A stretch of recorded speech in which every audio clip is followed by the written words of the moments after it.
Так, 10-ға келдік. 10 деген өзі мындай да. Үстүндө дегенди билдирет негизичи. Бирок бул жерде мындай тактап неме кылбасак болбойт. Тактап түшүнбөсөк болбойт. 10дун өзүн неме кылалы эле. Өзүн неме кыла турган болсок, мисалычы, критерийди айта турган болсокчу, үстүндө, анан кийинчи өзү неме да, мындай бир нерсени үстүндө дешүүчү важный болгон тийип туруш керек да. Мисалы, мен очким столдун үстүндө турат, ошону мынтип айтсам болот да. Мынтип айтам: My glasses are on the table деп айтам. Мен очким, көз айнегим немеде турат. Английскийде көптүк түрдө айтылат glasses деп, экөөнө көзү бар неменчи. My glasses are on the table. Столдун үстүндө турат, столдун үстүндө тийип турат да, мындайча айткандачы. Ошон үчүн on деп айтабыз. Эми 10ду кайсы жерлерде колдонобуз? Ошо бир нерсенин үстүндө деп атабыз го.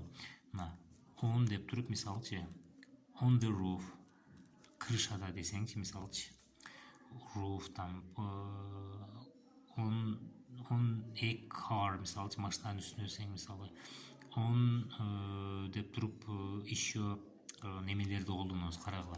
Үстүндө дегендечи бир нерсенин үстүндө турат го, мындай бетинде деген да. Үстүндө же болбосо ошол мындай бетинде дегенди жазып туруп, анан кийин неме пример жазайын ушуларгачы. Бетинде дегенде ошондочу мынтип айтасың да. On my face дейсиң, бетим, менин жүзүмдө десеңчи. On ещечу экранда десең, screen, экраны болгон эмне бар? Телевизор, on TV дейсиң, on radio дейсиң, мисалчы. Дагы эмненин экраны бар, мисалчы, on my phone дейсиң, телефонумда десеңчи. Сен телефонунун экрандагын айтып атасың да. Телефонун ичиндегин айта турган болсоң, анда инди колдоносуң. Биз экранда көрүнгөн нерсени айтып атабыз телефондогунчу. Еще on a paper, вот жана айттым го газетада депчи. Газетанын башка бетинде болсо onду колдоносуң. On a book, мисалы, китептин башка бетинде болсочу, баягы сыртында, on a book деп айтасың, ичинде болсо неме дейсиң? Инди колдоносуң да. Так, эми муну түшүндүңөр, неме десек, мисалчы, there is a, мисалы, movie on TV дейсиң да.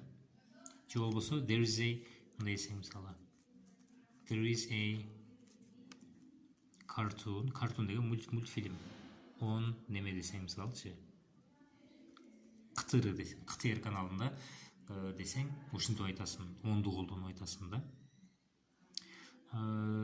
Так, эми он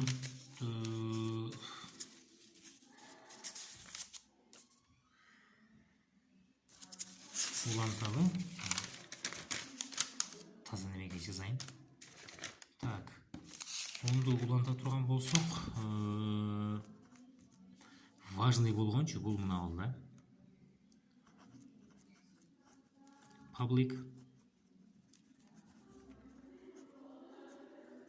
transportation. Public transportation, то есть общественный транспорт да. Мындайча айткандачы, общественный транспорт дегенде эмне болот?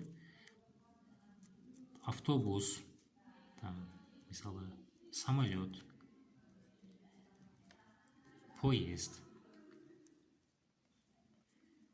метро, трамвай,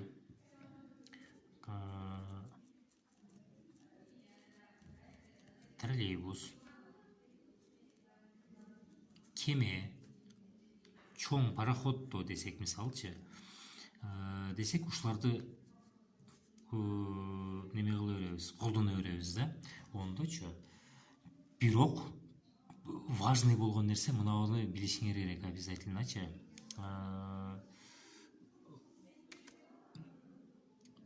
критерий мына ол да. Мен бая айттым ғой неме депчи.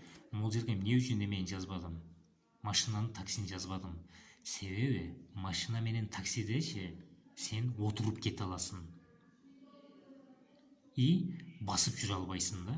Мыналардын бүт баарында басып жүрө аласың. Ичиндечи автобуста, там темеде, бүт баарында там поездде, самолетточу.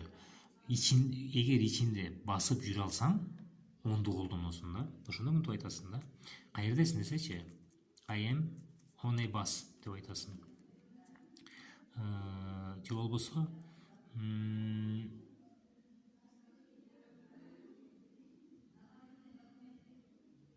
мынтесиң мисалчы, I hate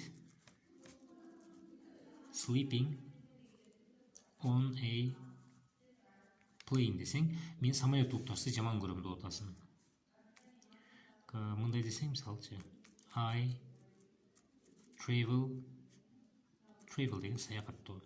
To work, ишке барып келем деп атасың, to work on a bus десең болот. Бул жерде мынаны да колдонсоңор болот. By bus десеңер дагы болуп калат. By bus десеңчи, автобус аркылуу, автобус менен деген болуп калат. Ушинтсең дагы болот. Дагы онго неме пример бере турган болсок, мына мындай десең мисалчы, I saw an old friend on a metro десең мисалчы, мен эски досуму метродо көрүп калдым деген болот да. Эски досуму метродо көрдүм мисалчы. Ошентсең, ушинтип сүйлөмөсүң. Так, немени түшүндүңөр, обязательночы, эгер ичинде сенчи басып жүрө ала турган болсоң, онду колдоносуң ар дайым. Инди эмес. Инди ошо машина, такси, басып жүрө албай турган нерселерге. Мына боттучу инди дагы колдонсоң болот, немеде шипти дагы ботко инге колдонсок болот мыналарды. Себеби немеде булардын ичинде делечи кээ бирлеринде басып жүрө албайсың да. Бот особенночи, шипти эмес, именно бот. Бот кичинекей кемени дагы бот дей беребиз да, себебичи.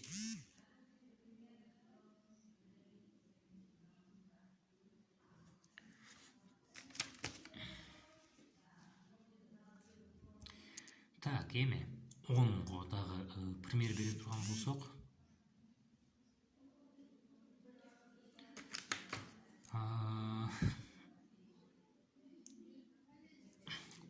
бир аз көбүрөөк неме кылалы мына. I sleep on a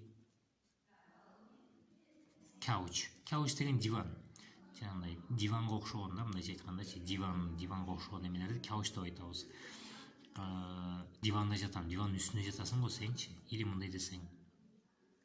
I sleep, мисалы, on a floor десең, floor деген пол го. Полдо уктайм болуп калат да. Сен полдун үстүндө жатасың го, мындайча айткандачы, полго тийипчи. Эгер неме десең, инди колдоносуң. In my bed дейсиң, мисалчы, төшөктө десеңчи. То есть кроватимда десең да, мындайча айткандачы, спальнямда десең, in my bed деп айтасың анда. Эми, бул жерде важный болгондордун бирөө, конечно же, неме?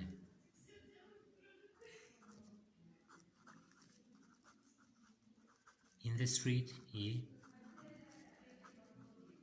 on the street. Көчөгөчү экөөнтен колдоно беребиз. In деп дагы, on деп дагы. Бирок бул жерде разницасы бар. Мындай да карагыла. Разница немеден келип чыккан? Мурун көчөлөрдө неме жок эле го, тротуар жок эле го. Тротуар жок болгон үчүн, потому что машина жок эле да, просточу. Ат араба немелер бар эле, ат арабалардан мурундагы жолдор бар эле да. Ошондочу мындай дейсиң да, мисалы. Эгер in the street десеңчи, бул мындай болуп калат. Жолдун ортосунда болуп калат. On the street деген негизи жолдо болуп калат да, тротуарда. Же болбосо жолдун үстүндө деген болуп калат да, мындайча айткандачы. Мынтип сүйлөмөсөк болот, мисалчы. Children are playing football on the street десең болот. Көчөдө футбол ойноп атышат. ушул эле ордуначы эмне эле койсоң деле боло берет да. Неме болбойт, эч кандай разницасы болбойт.